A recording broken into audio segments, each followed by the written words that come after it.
El barrio donde Juan nació era el Barrio Nuevo, y la calle Nueva o de encima de los Arenales, y luego calle de Cantiveros, porque se había ido formando en el camino que llevaba a esta cercana aldea por los senderos de la Madre de Dios, el convento de monjas carmelitas construido en 1506. Y la casa donde Juan nació estaba pared con este convento, y en el lugar que ocupaba se alza ahora esta iglesia perteneciente al convento de carmelitas descalzos que se levantó en el siglo XVIII y fue ocupado hasta el tiempo de la desamortización de Mendizábal. La tradición dice que en el espacio en que este altar mayor se yergue estaba la alcoba en que Juan vio la luz, y no hay razones para ponerlo en duda.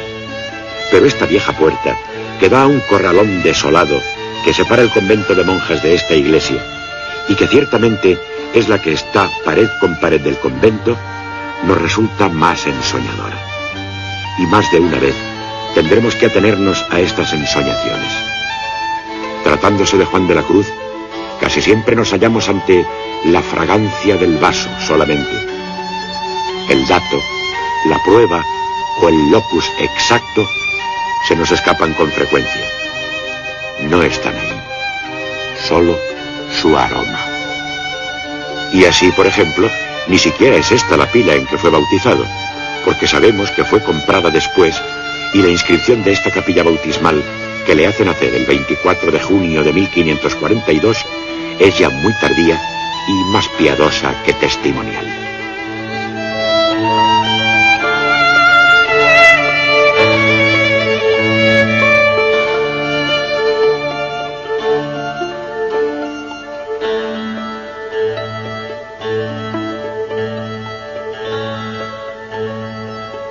Y tampoco vemos ya la losa, probablemente no la hubo jamás, o fue una simple piedra de enlosado que luego se hizo en la iglesia con un número, que cubría la sepultura de Gonzalo de Yepes y de Luis de Yepes, el segundo de sus hijos, muerto de insuficiencia alimentaria según una tradición.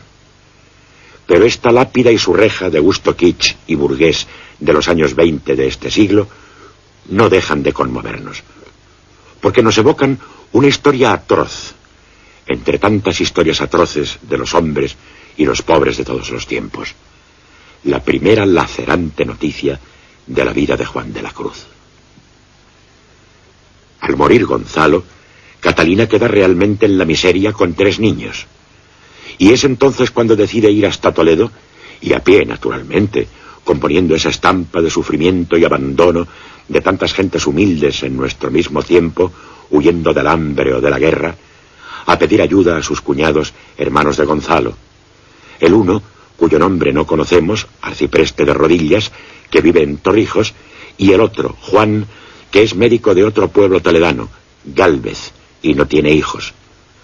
Y es este el que acepta quedarse con uno de los hijos de Catalina, con el mayor, Francisco, aunque no por mucho tiempo, porque al médico Juan de Yepes le nace un hijo y Francisco es devuelto a la madre.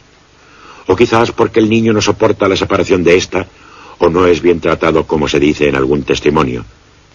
Los pobres estorban siempre, aun sin querer. Y esto lo experimentará más de una vez el propio Juan de la Cruz en su vida. Pero en Fontiveros, Catalina ya no tiene de qué vivir, así que emigra a Arévalo en busca de un trabajo en lo único que sabe hacer: tejer.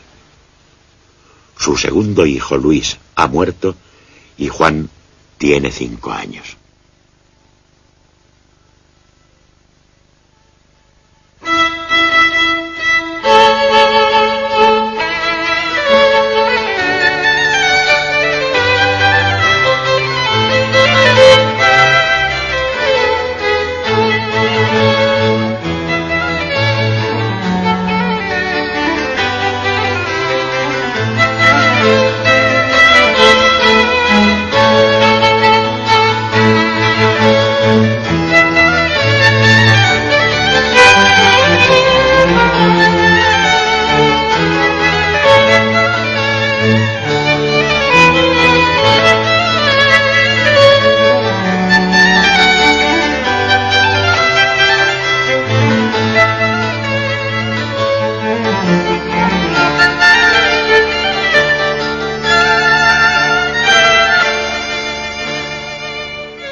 Arévalo es una población con el sello de lo mudéjar, como lo muestran admirablemente, entre otras, dos edificaciones soberanas.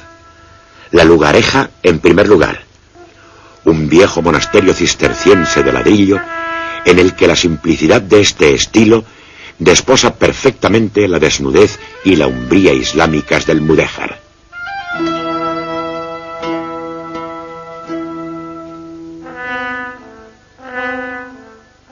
Y en segundo lugar, este puente sobre el Abaja, que podría ser una mezquita sumergida.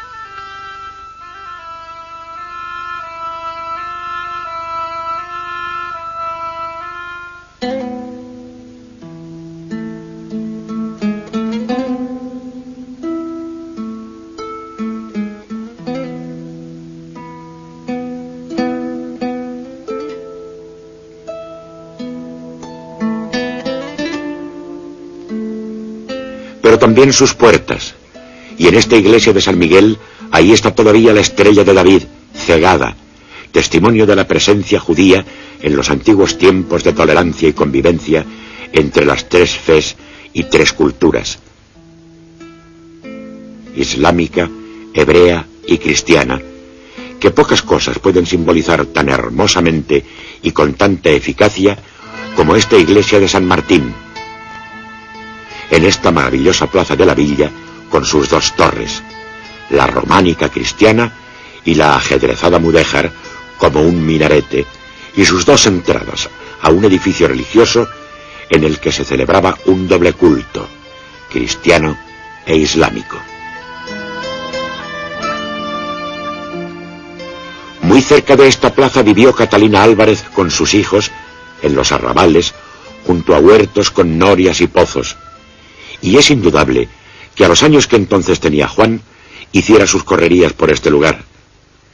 Pero para la historia de la cultura es muy importante recordar enseguida que aquí también, en Arévalo, vivió la madre del místico hebreo Moshe de León, el autor del Zohar, o libro del esplendor, y que de aquí era igualmente, y desde luego, aquí vivió un tiempo, el místico islámico que se llamaba y firmaba el mancebo de Arévalo, y era pocero de oficio, que es un buen oficio para místico. Curiosamente, además, también estuvo en Granada y en Úbeda a ver a una santona que, por cierto, vivía en la misma calle en la que Juan iba a morir. Son realmente excitantes estas geografías espirituales. El hermano mayor de Juan, Francisco, casó en este tiempo aquí con una muchacha de un pueblo cercano, Muriel, llamada Ana Izquierdo, y sería enseguida una mano más a ganar el pan. El matrimonio tendría 7 hijos varones y una niña, la única superviviente más allá de la infancia, que profesaría luego en Olmedo, en el monasterio cisterciense de Sancti Spiritus. Pero todo esto sería más adelante. De momento, lo que la familia Yepes ganaba en Arévalo era insuficiente para su subsistencia, y de nuevo era necesario emigrar a un núcleo de población mayor y con mayores posibilidades de trabajo y mercado, a Medina del Campo, que entonces realmente era un emporio de riqueza, y no quedaba a mucha distancia. Una leyenda acerca de este viaje nos dice que al pasar junto al Zapardiel, que más que un río es un regato, emergió de su cauce una especie de monstruo marino que quiso devorar al niño. Y esta fue la segunda vez que al pequeño Juan le sucede algo enigmático, angustioso y al final tranquilizador y placentero con el agua. Años atrás, en Fontiveros, estando jugando con otros niños en torno a una laguna, cayó en ella, y un labrador le alargó una ijada para que, asiéndose a ella, pudiera salir del agua. Y así lo hizo, pero el niño dijo luego que había visto una hermosa señora, que sería la Virgen María, prestándole su ayuda. Y dirá lo mismo enseguida cuando en Medina del Campo también caiga a un pozo del hospital donde servía como enfermero. Más tarde, en sus poemas, nos dirá que él sabe bien la fuente de donde mana y corre el agua viva, o buscará los ojos del amado en los plateados semblantes de un manantial, y en su propia vida quedará siempre ensimismado ante el agua y el verdor, y no dudará en comparar el zambullido de las ranas en un estanque en cuanto alguien se acerca con la búsqueda de los adentros del alma.